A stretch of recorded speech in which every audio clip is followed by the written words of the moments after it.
சில பேர் சொல்றது உண்டு, இது எங்களால கற்றுக்கொள்ள முடியல பாஸ்டர், யூடியூப்ல எங்களை இதுக்கு ஓபன் பண்ணி பார்க்க தெரியல, பைபிள் இப்படி பார்க்க தெரியல அப்படிங்கிற.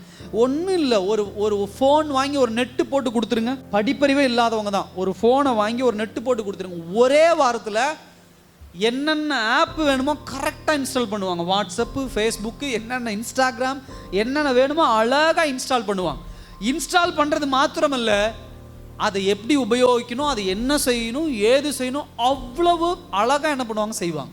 எப்படி கற்றுக்குறோம்? நம்ம படிப்பறிவு இல்லை, வயசாயிடுச்சு பாஸ்டர், இதெல்லாம் இந்த காலத்தில் நாங்கள் பண்ண முடியுமா? எப்படி கற்றுக்குறோம்? நல்லா கவனிங்க. பிசாசானுடைய டாக்டிக்ஸ், பிசாசானுடைய தந்திரம் அது.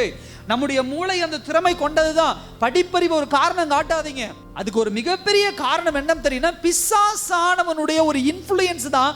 தேவனை பற்றி அறிந்து கொள்ள முடியாதபடி வேதாகமத்தை நம்ம பார்வையிலிருந்து அகற்றி விட்டு அதுக்கு இன்ஸ்டடா அதுக்கு பதிலாக எதெல்லாம் நம்முடைய கவனத்தை திசை திருப்பணுமோ அதெல்லாம் பிடிங்கிட்டு என்ன பண்ணிடுவோம், கையில் கொடுத்துருவோம். எப்படி இந்த பிள்ளைகள் ஏதாவது ஒரு முக்கியமான ஃபோன் எடுத்துட்டாங்கன்னா, சின்ன குழந்தைங்க, விளையாட்டு குழந்தைங்க ஃபோன் எடுத்துட்டாங்கன்னா, அந்த ஃபோனை நீ வச்சுக்காத, ஃபோனை கொண்டான்னு கொடுத்துட்டு ஒரு பொம்மையை கையில் கொடுத்துட்றோம்.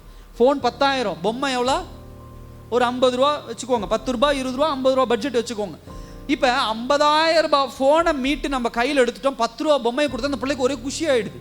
அது நினச்சிக்குது ஃபோனை விட இந்த பொம்மை விலை உயர்ந்த பொண்ணு, குதிச்சு என்ன பண்ணுது, அதை வச்சுட்டு விளையாடுது. இன்னைக்கு அப்படிதான் நம்ம மாறிடுறோம். தேவ சத்தியத்தையும் தியாலஜியும் தெளிவாக அறிந்து கொள்ள முடியாதபடி, தேவனுடைய அடிப்படை உபதேசங்களை தெளிவாக அறிந்து கொள்ள முடியாதபடி டிவி, மொபைல் ஃபோன், ஊர் நாயம், வந்தது போனது கெட்டு போனது, இதை உட்காந்து பேசி அறிவை தான் ஏற்றிட்டு இருக்கிறோமோ தவிர, இந்த அறிவை தான் உள்ள கொண்டு வந்துட்டு இருக்கிறோமோ தவிர தெய்வ பக்தி விருத்திக்கு ஏதுவான கிடையாது.